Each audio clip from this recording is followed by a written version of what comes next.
అందరికీ నమస్కారం. కథ బెడ్రూమ్. రచయిత స్వాతి గారు. ఇక కథలోకి వెళ్ళిపోదామా మరి? అప్పుడే 9 అయింది. ఇక మీరు వెళ్ళి పడుకోండమ్మా. డైనింగ్ టేబుల్ మీద ఉన్న గిన్నెలు సర్దుతూ కోడళ్లను ఉద్దేశించి అన్నారు లక్ష్మి గారు. పర్లేదులేండి అత్తయ్య గారు, అయిపోవచ్చిందిగా అంటూ ఎంగిలి కంచాలు గ్లాసులు తీసుకువెళ్ళి వంటగదిలోని సింకులో వేస్తున్న భవ్యతో, అది కాదక్క, మనం త్వరగా బెడ్రూమ్లోకి వెళ్తే తర్వాత అత్తయ్య గారికి అడ్డుండదు కదా, అది అత్తయ్య గారి తొందరకి కారణం. నీకు రోజు రోజుకి అల్లరి మరీ ఎక్కువ అవుతుంది. చిన్న పెద్ద లేకుండా అత్తయ్య గారిని ఎంత మాట పడితే అంత మాట అనేయటమేనా? ఊరుకో భవ్య.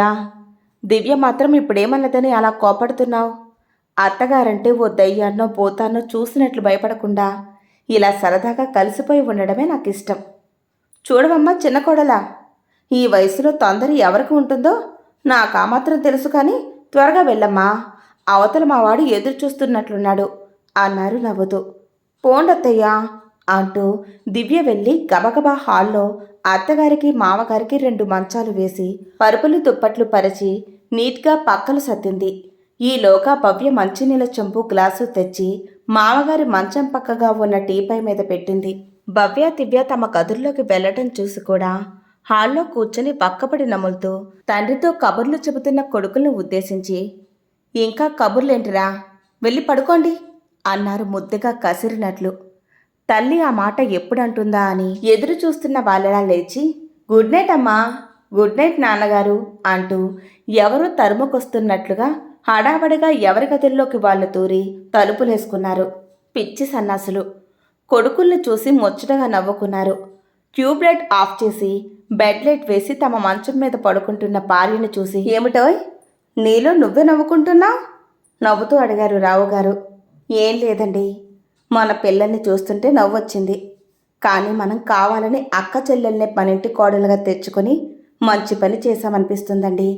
వీళ్ళ నలుగురి మధ్య ఈ ప్రేమలు ఆప్యాయతలు ఎప్పటికీ ఇలాగే ఉండిపోవాలని ఆ దేవుణ్ణి కోరుకుంటున్నాను. వాళ్ళ నలుగురి మధ్య కానీ ప్రేమలు ఆప్యాయతలు మన ఇద్దరి మధ్య వద్దా? చిలిపిగా అడిగారు. మీ చిన్న కోడలు కూడా మీకు సరిపోయిందే దొరికింది. మీ ఇద్దరికి సరసాలాడటానికి నేనే దొరికానా? లేని కోపం అభినయించారు. ఏమిటంటుందేమిటి, దొడ్లో పూసిన విరజాచులన్నీ కోసి మాలకట్టి పెట్టుకున్నామ్మా అంటే, ఉండండి అత్తయ్య, మొత్తం మాకైనా ఏమిటి మావయ్య గారికో అంటుంది. అదేమిటే, మీ మావయ్య గారు పూలు పెట్టుకుంటారా ఏమిటి అంటే, అది కాదత్తయ్య, పెట్టుకునేది మీరే అయినా మావయ్య గారి కోసమేగా అని చిలిపిగా నవ్వుతుంది. నిన్నటికి నిన్న అత్తయ్యగారు మీకు 13 ఏళ్లకే పెళ్ళయిందంటున్నారే, ఫస్ట్ నైట్ మీరు ఎలా ఫీల్ అయ్యారు? భయపడ్డారా లేక సరదాగా ఎంజాయ్ చేశారా అని అడిగింది. చిన్నగా గుసగుసగా చెబుతున్న భార్య మాటలు వింటూ ముసిముసుగా నవ్వుకున్నారు. ఎంతకీ చిన్న కోడలకి ఏం సమాధానం చెప్పావోయ్? మీసం మెలేస్తూ చిలిపిగా అడిగారు. పోండి మీరు కూడాను. 40వ ఏట అడిగినా 16 ఏళ్ల కన్యలా అందంగా సిగ్గుపడుతున్న భార్యని ముచ్చటగా చూస్తూ, రారాదటోయ్ అన్నారు భార్య వైపు చెయ్యి చాస్తూ. కోడలు వచ్చినా మీ అల్లరి తగ్గకపోతే ఎట్లా? ఇంకో ఏడాది పోతే తాతగారు కూడా అవుతారు. ఇక మీ కోరికలకు కళ్ళాలు వేయాలి మరి. కోడలు వచ్చి మనవళ్ళు పుట్టినంత మాత్రాన ముసలాళ్ళమైపోతామటోయ్. ఇప్పుడు మన వయసెంతని? నువ్వు 40లో పడితే నాకు మొన్ననేగా 45 వచ్చింది. అసలు 40 దాటాకే యవ్వనం తిరగబడుతుందంటారు. ఇప్పుడేనోయ్ అసలు సరదాగా గడపాల్సింది. ఇలాంటి కబుర్లకే ఎన్నైనా చెబుతారులే. అవతల పిల్లలు చూశారంటే నవ్విపోతారు. వాళ్ళు లేస్తే కదా, వాళ్ళ లోకంలో వాళ్ళున్నారులే. ఇప్పుడు నువ్వు పిలిచినా రారు. కానీ రాబోయ్ కాస్త, వచ్చి ఎన్నాళ్ళయింది చెప్పు లాలనగా అన్నారు. భర్త మాటలకి కరిగిపోయారామె. నిజమే, పిల్లల పెళ్ళిళ్ళు హడావడిలో పడి ఆయన్నసలు పట్టించుకున్నదే లేదు అనుకుంటూ మెల్లగా భర్త మంచం మీదకు జరిగింది. పిల్లల పెళ్ళిళ్ళు చేసినా నాకు మాత్రం మన పెళ్ళి నిన్నో మొన్నో అయినట్లుంది లక్ష్మి. భార్య ముంగురులు సవరిస్తూ ప్రేమగా ఆమె కళ్ళల్లోకి చూస్తూ అన్నారు. పెళ్ళి ఎన్నాళ్ళైనా భర్తతో ఇంకా తొలినాటి అనురాగాన్నే చూస్తున్న లక్ష్మి తనంత అదృష్టవంతరాలు అనుకుంటూ భర్త గుండెల్లో ఒరిగిపోయింది. ఒకరినొకరు హత్తుకొని లతల్లా పనివేసుకుపోయారు. సరిగ్గా అదే సమయంలో పెద్ద కొడుకు రాజేష్ బల్లున తలుపు తెరుచుకొని హాల్లోకి అడుగు పెట్టబోయి బెడ్ లైట్ వెలుగులో తల్లిదండ్రులను చూడరాని స్థితిలో చూసి వెంటనే తలుపులు దడారుల శబ్దం వచ్చేలా గడేసుకోవడం జరిగిపోయింది. కొడుకును చూడగానే గబుక్కున భర్తని పక్కకు నెట్టేసి అస్తవ్యస్తంగా ఉన్న చీరను గుండెల మీదకు కప్పుకుంటూ అదిరే గుండెలతో తన మంచం మీదకు చేరిందావిడ. పెద్ద కొడుకు అలా వస్తాడని ఊహించని రావుగారు కూడా ఓ క్షణం బెత్తరిపోయాడు. చిచ్చి, వద్దన్న కొద్దీ విన్నారు కాదు. రేపు నా ముఖం వాడికి ఎలా చూపించాలండి? వాడి ముందు నేను ఎలా తిరిగేది? ఏడుపు గొంతుతో చిన్నగా అంటున్న భార్యని, ఊరుకో లక్ష్మి, వాడలా వస్తాడని మనమేమైనా కలగనామా? ఆయన ఇప్పుడు మనమేం తప్పు చేశామని ఇంతలా బాధపడుతున్నావు? భార్యాభర్తలన్నాక ఇది సహజమే కదా. మామూలుగా ఉండటానికి ప్రయత్నించు. వాడా మాత్రం అర్థం చేసుకోడా ఏమిటి అంటూ రాత్రి చాలా పొద్దుపోయే వరకు ఓదారుస్తూనే ఉన్నారు. భర్త ఎంత నచ్చ చెప్పాలని చూసినా లక్ష్మి మనసులో లేదు. పెద్ద కొడుకు తన గురించి నీచంగా అనుకుంటాడేమోననే ఊహతో ఏ తెల్లవారుజామునో నిద్రపోయింది. అందరికంటే ముందుగానే నిద్రలేచి తలారా స్నానం చేసి వంటగదిలోకి వెళ్ళింది.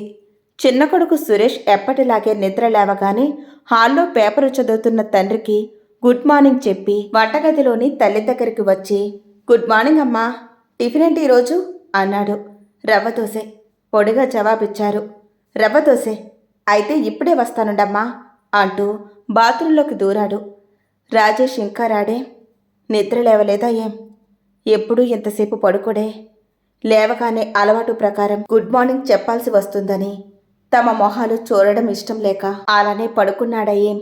మనసు పరిపరి విధాలుగా పోతుంది. తన ఆలోచనల్లో ఉండి స్టవ్ వైపు తిరిగి దోశలు పోస్తూ రాజేష్ తన వెనుక నుండే బాత్రూంలోకి వెళ్లడం, స్నానం చేసి తిరిగి బెడ్రూంలోకి వెళ్లడం గమనించనే లేదామె. దోశలు తీసుకెళ్లటానికి వచ్చిన భవ్యను చూసి, రాజేష్ లేచాడా అమ్మా అన్నారు.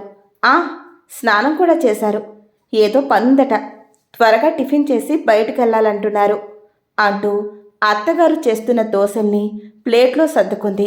నిజంగానే పనుందేమోనని మనసుని సరిపెట్టుకోవాలని చూసినా ఎంత అర్జెంటైతే మాత్రం తల్లిని తండ్రిని పలకరించే తీరిక కూడా లేదా అని ఏమోలో చిన్న బాధ. మళ్ళీ అంతలోనే పోన్లే సాయంత్రం వస్తారుగా అని సరిపెట్టుకున్నారు. కానీ అది అడియాసే అయింది.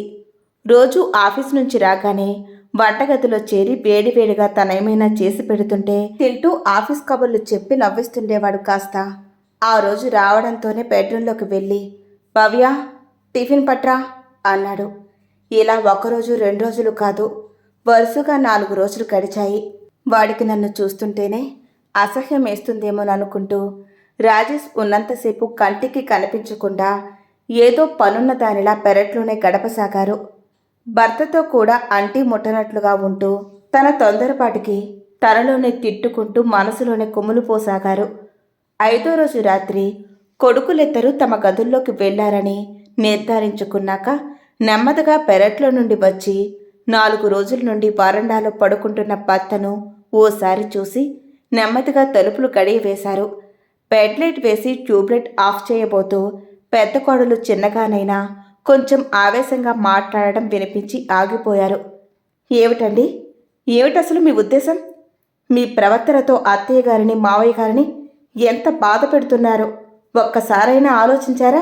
అసలు వాళ్ళు చేసిన తప్పేమిటండి? చచ్చా, తలుచుకుంటేనే అసహ్యమేస్తుంది.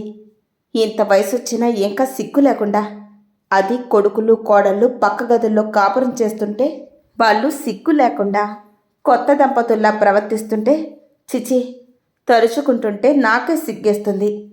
ఏమిటండి అంత సిగ్గుపడాల్సిన తప్పుడు పని వాళ్ళేం చేశారు?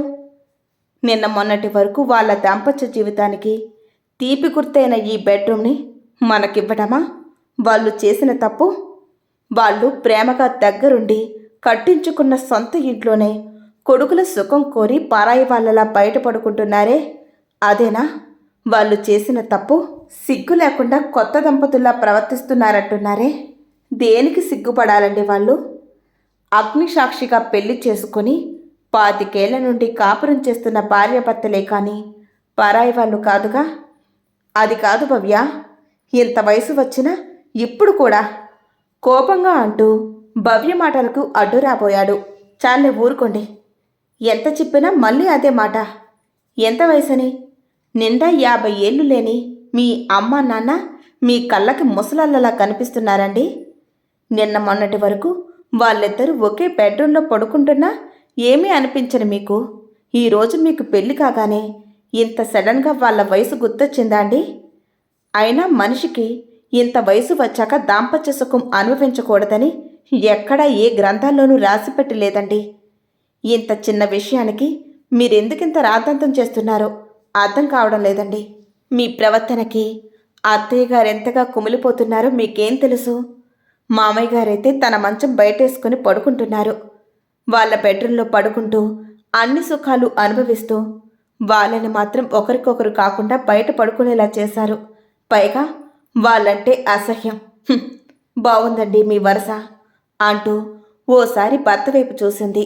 రాజేష్ ఏదో ఆలోచిస్తున్నట్లు కనిపించేసరికి, చూడండి, నేనేదో ఆవేశంతో అన్నాననుకుని కోపగించుకోక కొంచెం ఆలోచించండి. నిన్న మీకు జరిగిన అనుభవం రేపు మీ తమ్ముడుకో నాకో నా చెల్లెలకో ఎదురు కావచ్చు. అలా జరగకుండా ఉండాలంటే ముందు మీ అమ్మగారికి నాన్నగారికి ఓ బెడ్రూమ్ ఏర్పాటు చేసే ప్రయత్నం చేయండి. లేదంటే చెప్పండి, నేను కూడా అత్తయ్య గారితో పాటే పడుకుంటాను. భార్య మాటలకి సిగ్గుపడిపోయాడు రాజేష్. నిజంగా నేను నీలా ఇంత దూరం ఆలోచించలేదు భవ్య. ఏదో ఆ రోజు బాత్రూంలోకి వెళ్లాల్సి వచ్చి తలుపు తీయగానే వాళ్ళ నా స్థితిలో చూసి నిజంగానే అసహ్యించుకున్నాను. నీ మాటలు విన్నాక తెలిసింది నేనెంత పిచ్చివాడిలా ప్రవర్తిస్తున్నానని. నువ్వన్నట్లు నిజంగా వాళ్ళకి బెడ్రూమ్ లేకపోబట్టేగా ఈ గొడవ జరిగింది.